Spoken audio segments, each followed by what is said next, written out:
đây nhé mọi người. Đây là những chi tiết mà làm mình thiết kế.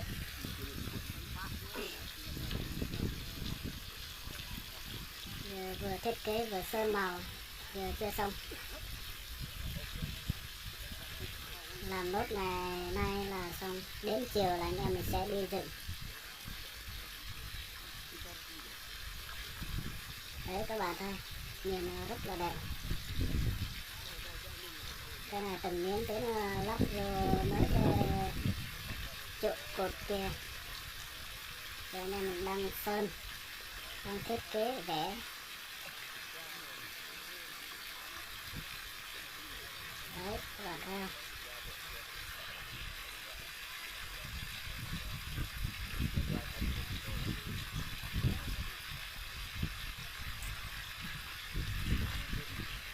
Đi làm nhà mã này có sự tham gia của 4 làng: làng Anh, làng Nét, làng Bang và làng Tóc.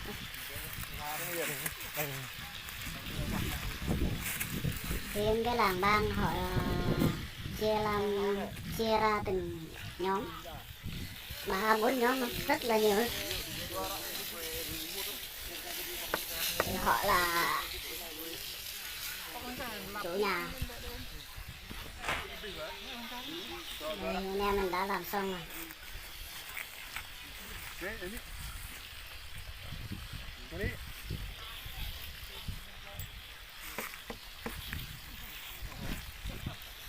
Đó, nhìn nó đẹp chưa? Lắp ráp xong rồi, đang phơi. Đến đủ giờ là anh em mình sẽ đi dựng. Người ta kêu rồi đi dựng là mình sẽ đi dựng. Đấy là tất cả các làng đều đã làm xong hết. Đây đẹp chưa các bạn?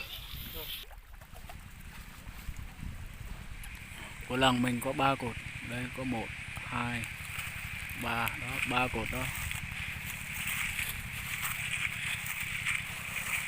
Rồi mình sẽ đi quay giới thiệu của từng cột làng. Đây là cột của làng Tóc. Họ của làng Tóc có một cái cột thôi.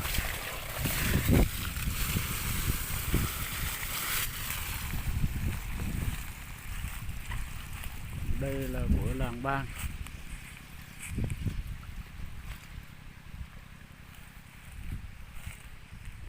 Bên kia cũng là của làng Bang luôn. Của làng Bang nhiều lắm, cái này chưa hết đâu, còn chỗ khác nữa. Do mình không đi quay đâu.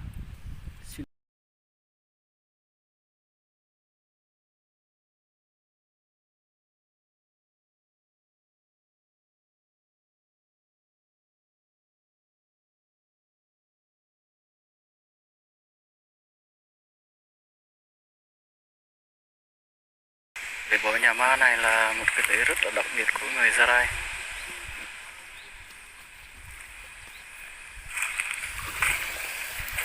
Mấy chục năm mới diễn ra một lần. Cái này chuẩn bị làm cho làng Tơ Đờ Bang, làm cho làng Bang.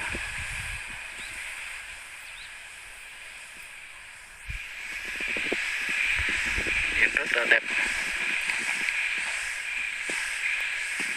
Cái này tí mỗi từng làng sẽ dựng riêng ra chỗ nhà mã. Thế nên bọn mình cũng đi dựng luôn cột của bọn mình bên kia.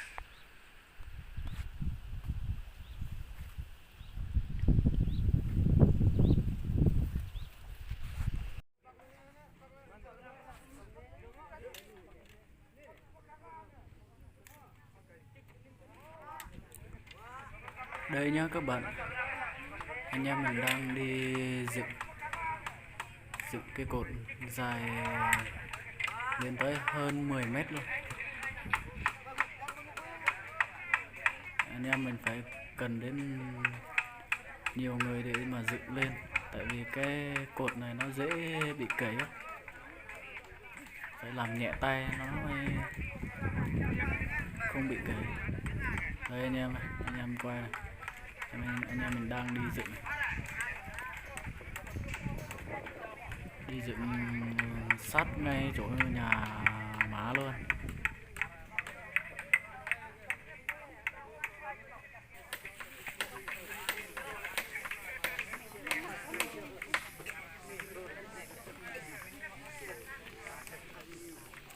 Còn bên đây là của làng Bang, họ cũng đang dựng chưa xong. Chà, sao bắt nhìn đẹp chưa các bạn?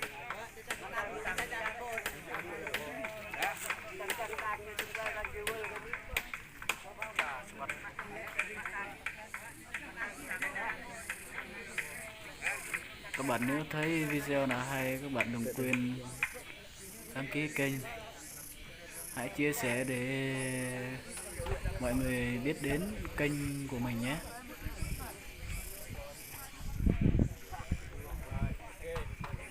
Mọi người hãy theo dõi nha.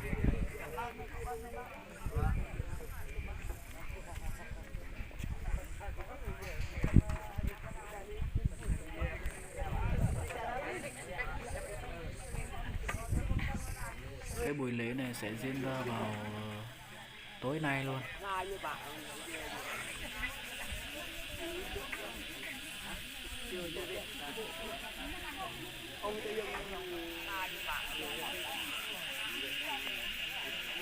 Trực tiếp là tối nay mình không vô được tại vì đường xa quá, đêm nữa mình không vô được, chắc phải sáng mai mình mới vô lại đi quay. Ngày mai mới là cái ngày để quan trọng.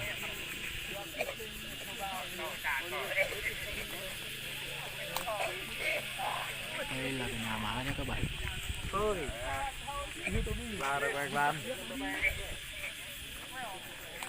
Nhìn rất là tuyệt đẹp luôn.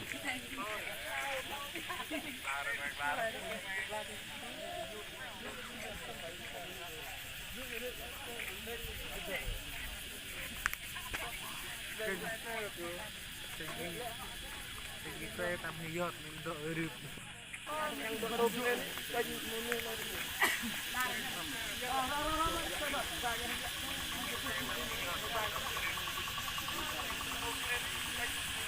Đây là mình sẽ quay lại một lần nữa của cột của làng Bang.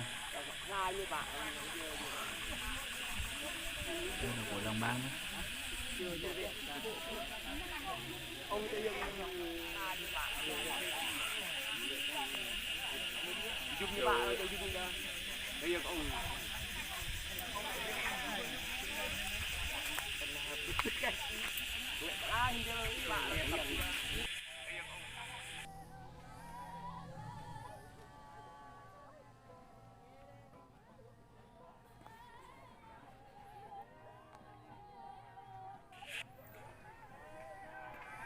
Chào một ngày mới nhé các bạn.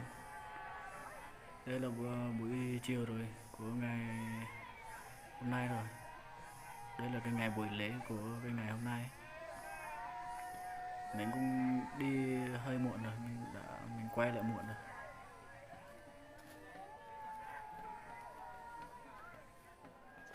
Đây là ấm nhâm này. Đây là toàn cảnh của ngày hôm nay các bạn. Đây nhầm vai bông nhâm nhá, này ấm nhâm này. Đây là ấm nhâm này. Đây ấm nhâm. Được cả phun đây nhầm vai bông nhâm nhá, đây là ấm nhâm này. Đây. Đó. Đây ba chơi đây. Đây nhiều ba chơi đây này.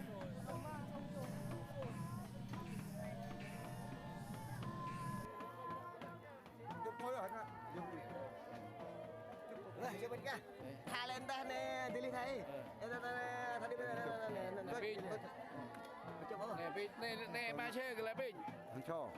Đây là ba chơi với này. Tha chỉ đi bơi lội cả rồi. Đúng rồi, ta chỉ đi bộ đường. Người ta đi ra. Phân rê các bạn bè.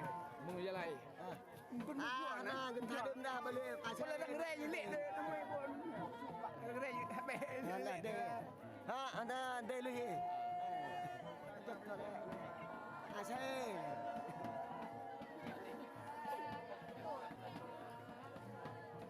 Thai ba xe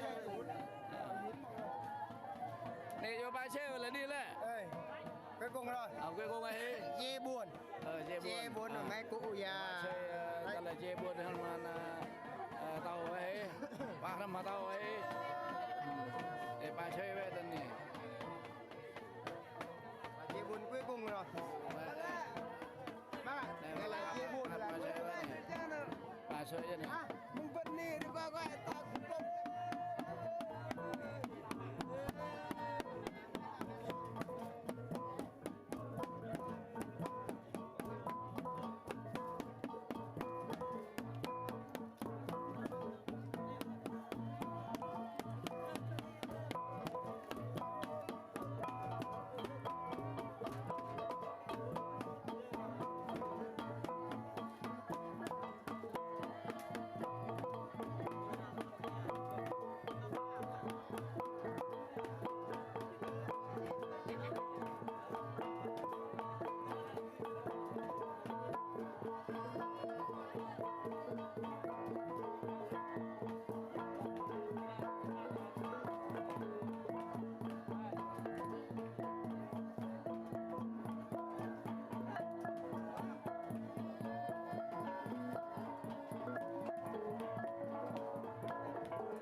ba xe vậy này nè bây giờ lên một ba xe vậy này để tổng trên ba xe này rồi đi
ba chơi nên là dân là ba chơi rồi tôi vừa giờ là ba chơi quá này